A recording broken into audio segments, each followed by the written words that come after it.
Hello बच्चों, कैसे हो आप लोग। आज हम आपको अपने YouTube चैनल पर स्वागत करते हैं। आज हम समांतर श्रेणी पढ़ेंगे। अपना मैथ का न्यू चैप्टर है। आइए देखते हैं समांतर श्रेणी में क्या होता है। तो समांतर श्रेणी आया। समांतर श्रेणी किसे कहते हैं? समांतर श्रेणी उसे कहते हैं जिसमें समान अंतर हो, उसे क्या कहते हैं? समान। और जिन श्रेणी में समान अंतर हो उसे समांतर श्रेणी कहते हैं। जैसे मान लो कोई श्रेणी दिया गया है, मान लो कोई सीढ़ी, हाँ, कोई मान लो ऐसे सीढ़ी रहता है, सीढ़ी रहता है कि नहीं रहता है? इसके बीच में इक्वल अंतर रहता है कि नहीं रहता? मान लो इसका 2 सेंटीमीटर, इसकी क्या 2 सेंटीमीटर, इसकी क्या 2 सेंटीमीटर, इसकी क्या 2 सेंटीमीटर, इसका गैप कितना है? 2 सेंटीमीटर का गैप है कि नहीं? गैप है। मान लो एक सीढ़ी ए है, इसको मान लो A1, इसको मान लो A2, इसको मान लो A3, इसको मान लो A4, इसको मान लो A5। ठीक है। अब कोई पूछेगा A2 और A1 के बीच में गैप बताओ, तो क्या कहोगे तुम लोग? कहना कि इसके बीच में अंतर कितना है? 2 सेंटीमीटर का। तो ये सीढ़ी बना कि नहीं बना? मतलब समांतर श्रेणी का कहने का मतलब ये है जिसमें समान अंतर हो। इसमें समान अंतर नहीं है, इसमें भी 2 है, इसमें भी 2 है, इसमें भी 2 है, इसमें भी 2 है। तो समांतर श्रेणी का मतलब क्या हुआ? जिसमें अंतर समान हो। जिस सीरीज में अंतर समान हो उसे क्या कहते हैं? समांतर श्रेणी कहते हैं। इतना बात समझ में आया? अब अगला देखो क्या क्या कर रहा है। समांतर श्रेणी जैसे मान लो अपना क्या, अपना कोई सीरीज मान लो बन रहा है 2 + 4 + 6 + 8 + 10।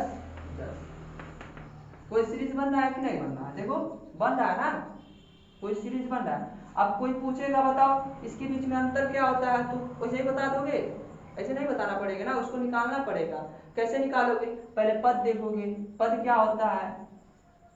पद वो होता है जो जिसमें जिस श्रेणी में जितना एलिमेंट उपयोग किया जाता है। जैसे मान लो एक क्या अपना A1 है, एक कौन सा पद है? A2 है, एक कौन सा पद है? A3 है, एक कौन सा पद है? A4 है, एक कौन सा पद है? A5 है, और एक कौन सा पद है? A9 AN है। हाँ, पद हुआ कि नहीं हुआ? हुआ ना? ये क्या है? अपना समांतर श्रेणी है।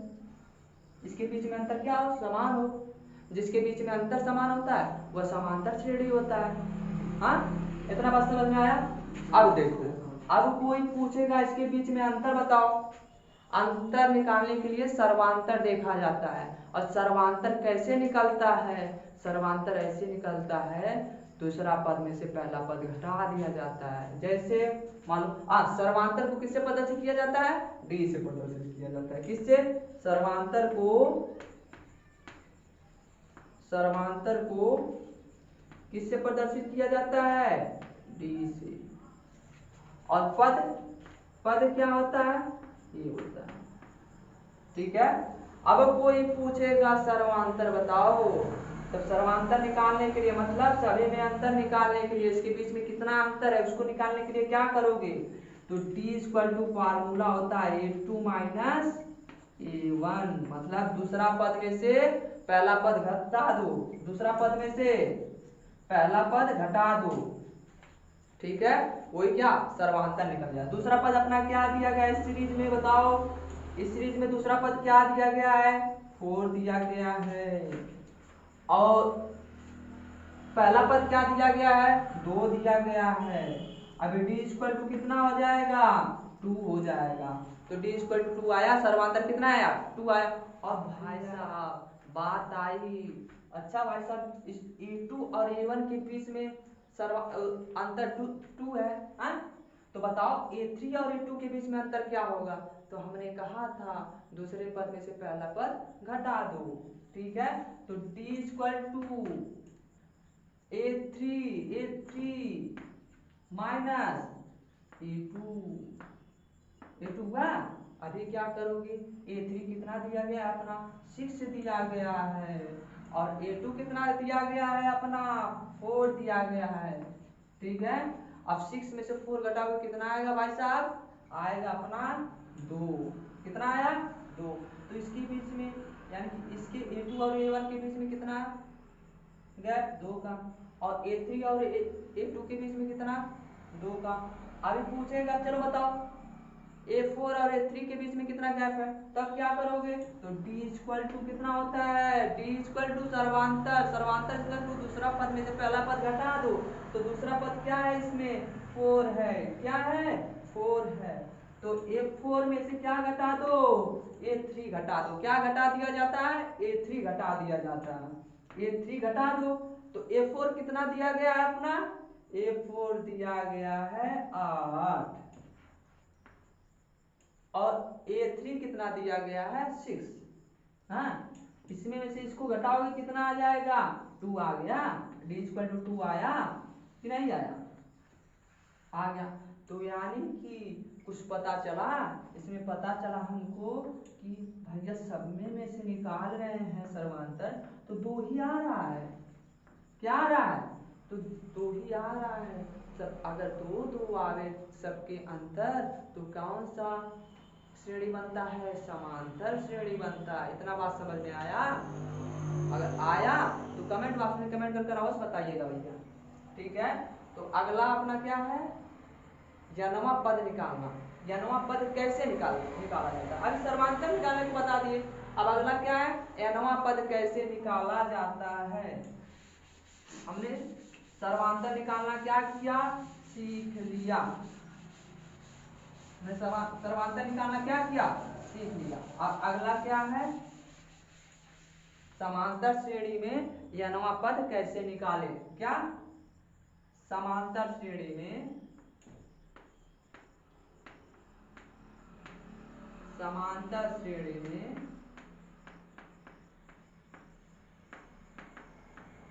यनवा पद कैसे निकालते हैं। तो समांतर श्रेणी एक चीज और कहता है, जब कोई श्रेणी अगर पूर्व पद निकालना हो तो उसमें जोड़ने या घटाने पर हमें प्राप्त हो कोई भी श्रेणी, उसे क्या कहते हैं, समांतर श्रेणी कहते हैं। जोड़ने या घटाने पर कोई भी श्रेणी प्राप्त होता है उसे क्या कहते हैं, समांतर श्रेणी कहते हैं। या तो जोड़ो या तो घटाओ, हाँ समझ में आया। तो देखो मान लो हमको निकालना है प्रथम पद, प्रथम पद, प्रथम पद किसे कहते हैं, ये होता है, इसे प्रदर्शित करते हैं। आइए पूछेगा द्वितीय पद बताओ,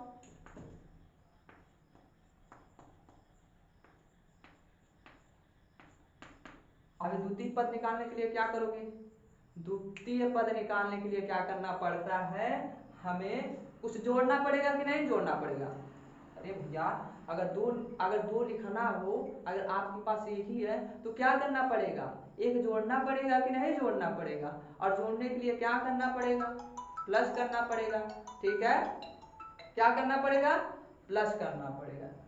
तो ए प्लस क्या करोगे, क्या करोगे, करना पड़ेगा डी, डी क्या करता है हमको सर्वांतर बताता है, और सर्वांतर कब बताएगा, जब उसको लिखोगे तभी तो बताएगा सर्वांतर। तो लिख दो भैया, क्या लिख दो, डी लिख दो, ए प्लस डी हुआ। अब इसकी ठीक है, इसमें क्या जोड़ रहे हो, 1 जोड़ रहे हो, क्या जोड़ रहे हो 1 जोड़ रहे हो, ठीक है। अब अगला क्या है, अब बोला बोला जाएगा तृतीय पद बताओ, कौन सा पद, तृतीय पद बताओ। अब बोलेगा तृतीय पद बताओ भैया, तब क्या करोगे, अब इसमें क्या करना पड़ेगा, और तीसरा पद निकालने के लिए 2 जोड़ना पड़ेगा। ये प्रथम पद हो गया ए, और 2 जोड़ोगे कौन सा पद आ जाएगा, तृतीय पद आ जाएगा। और पद निकालने के लिए क्या करना पड़ता है, उसके बीच में सर्वांतर देखा जाता है, और सर्वांतर देखने के लिए वो क्या करेगा, उसको डी लिखना पड़ेगा। अगर डी नहीं लिखोगे तो सर्वांतर कहेगा हम नहीं निकालेंगे, और नहीं निकालेगा तो कैसे सर्वांतर पता चलेगा, कैसे बीच में अंतर पता चलेगा, नहीं पता चलेगा ना, इसलिए कहेगा डी लिखो भैया, तो डी लिख दिए, इतना लिखे कि नहीं लिखे। अभी क्या, अभी बोलेगा चतुर्थ पद निकालो, चतुर्थ पद निकालो। अभी क्या कहेगा, प्रथम पद लिख लिए, अभी कहेगा तब 3 जोड़ो, एक में 3 जोड़ोगे कितना कितना आएगा, 4 आएगा कि नहीं आएगा। 3 जोड़ दिए, चतुर्थ पद निकालना है ना, चतुर्थ पद निकालना है तो 3 ही जोड़ोगे कि नहीं जोड़ोगे। जोड़ दिए, अभी क्या बोल रहा है समांतर लिखो भैया हमको, तब लिख दो, लिख दिए, हो गया। अब ऐसे ही निकालते हुए चले जाएंगे, समझ में आया। अगर समझ में आया, अभी देखो समांतर श्रेणी क्या कहता है, कहता है जोड़ो घटाओ, जोड़कर घटाकर हमको क्या एक श्रेणी दो, वही क्या बनेगा अपना समांतर श्रेणी बनेगा। तो इसको घटा भी लिया जाए, चलो एक बार, क्या, चलो इसको घटाओ, क्या घटेगा, इसमें से क्या घटेगा, क्या घटेगा भैया, कुछ घटेगा कि नहीं घटेगा, कुछ घटेगा तभी तो मिलेगा, ठीक है। अब इसमें से क्या घटाना पड़ेगा, इसमें से कुछ घटाना पड़ेगा, इसमें से घटाना पड़ेगा a प्लस 2 माइनस 1 इंटू, तभी तो मिलेगा अपना पद, मिलेगा तब ना, कि वैसे ही मिल जाएगा, समझ में आया। अब इसमें क्या करोगे, इसमें क्या करना पड़ेगा, इसमें भी घटाना पड़ेगा, a प्लस 2 कैसे मिलेगा, 3 घटाओगे तभी ना मिलेगा, 3 में से 1 घटा दो, क्या मिल गया, मिला कि नहीं मिला। अब ये क्या बोलेगा, ये भी घटा दो, इसमें भी घटा दो, क्या घटाओ, 3 में से 4 में से क्या घटाओगे, 3 आएगा, 4 में से 1 घटाओगे तभी तो आएगा, मिला कि नहीं मिला। अभी पूछेगा या नवा पद बता भाई, कौन सा पद, या नवा पद, 4 पद निकाल लिए तो या नवा पद बताओ क्या होगा। तो या नवा पद निकालने के लिए क्या करना पड़ेगा बताओ, ए लिखना पड़ेगा, ए लिख लिए plus N minus n d, लिखे कि नहीं लिखे, लिख दिए ना एन डी, क्योंकि अनवा पद निकाल रहे हैं, समझ में आया, समझ में आया कि नहीं आया।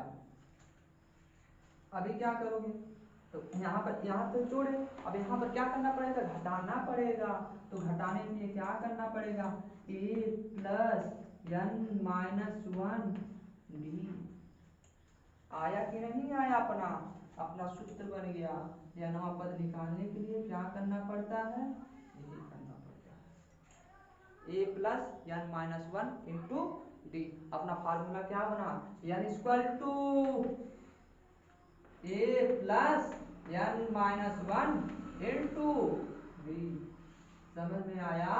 यह नवा पद निकालने का फार्मूला अगर आया तो कमेंट बॉक्स में कमेंट करके अवश्य बताइएगा भैया, ठीक है। तो चलिए एक क्वेश्चन लगाते हैं अपना, मान लो क्या क्वेश्चन है, मान लो समांतर श्रेणी, हाँ दिया गया, कोई कर दे,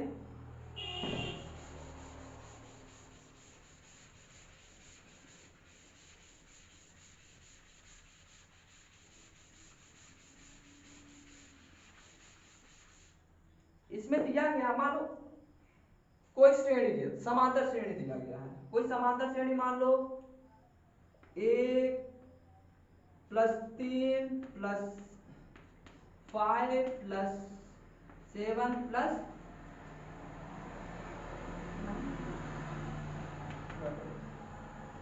हाँ इसमें बोला है कौन सा पद निकालो, मान लो 15वां पद निकालो, चलो 15वां पद निकालो, दिया गया है,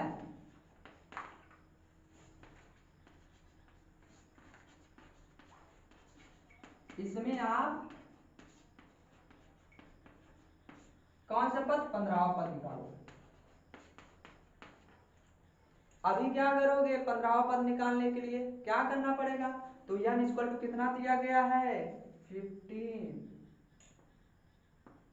कितना दिया गया है, यन इक्वल टू नहीं, यानवा पद दिया गया है, यानवा पद कितना दिया गया है, यान इक्वल टू नहीं, ये यानवा पद दिया गया है, यानवा पद कौन सा दिया गया है, यानवा पद क्या दिया गया है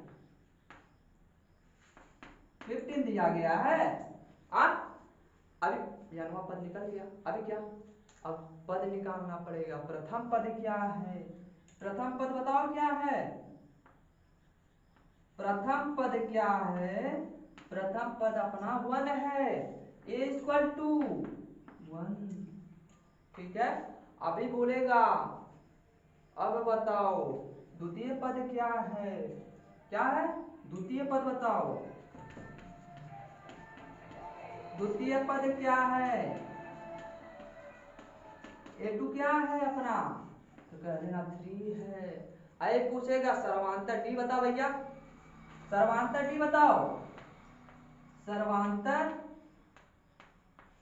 भाई पूछेगा हमने प्रथम पद बता दिया, द्वितीय पद बता दिया, अभी सर्वांतरवा कौन बताएगा, तो कहेगा हम बताएंगे, सर्वांतर कहेगा हम बताएंगे। तो सर्वांतर क्या कहता है, दूसरे पद में से पहला पद घटा दो, तो A2 माइनस A1, A2 कितना दिया गया है 3 और A1 कितना दिया गया है 1, इसका सर्वांतर कितना आ गया 2 आ गया, सर्वांतर 2 आया कि नहीं आया। अभी क्या हमको सर्वांतर मिल गया, द्वितीय पद मिल गया, प्रथम पद मिल गया, नवा पद मिल गया, क्या हम n पद नहीं निकाल सकते, पदों की संख्या नहीं निकाल सकते, जब कौन सा पद पूछ रहा है वो नहीं निकाल सकते, निकाल सकते हैं, कहाँ नहीं निकाल सकते हैं, जो फार्मूला हमने सिद्ध करवाया उसको लिख लो, n equal to a plus n minus 1 into d होता है कि नहीं होता है, होता है ना। अभी क्या n इक्वल टू कितना दिया गया है, मतलब यनवा पद क्या दिया गया है, ये यनवा पद है, यनवा पद कितना दिया गया है 15 दिया गया है, हाँ, और a इक्वल टू कितना दिया गया है, कितना दिया गया है 1 दिया गया है, प्लस n इक्वल टू नहीं मालूम माइनस 1 और d इक्वल टू हमने सर्वांतर निकाल लिया 2 दिया गया है। इतना बात समझ में आया। अब क्या करोगे, अब क्या करना पड़ेगा, अब ए करना पड़ेगा, सॉल्व करना पड़ेगा, 15 1 प्लस 2n माइनस 2 इतना होगा। अभी क्या करो, 2 में से 1 घटाओ कितना आएगा, 2 में से 1 घटाओगे कितना आएगा, 2 में से 1 घटाओगे तो आ जाएगा अपना 2n माइनस 1 आ जाएगा। अब इसको इधर कर दो, 15 प्लस 1 इक्वल टू 2n आ गया, आ गया ना। अभी क्या, अब क्या करोगे, 15 16 अपान 2n इक्वल टू 2n हुआ। अभी n निकाल लो, n इक्वल टू कितना आ गया 16 अपान 2, तो n इक्वल टू, ठीक है, नवा पद क्या निकला अपना, नहीं 15वां पद क्या निकला 8, 15वां पद क्या होगा अपना 8 होगा। इतना बात समझ में आया। अगर समझ में आया तो कमेंट बॉक्स में कमेंट अवश्य करें और चैनल को लाइक शेयर सब्सक्राइब अवश्य करें। धन्यवाद।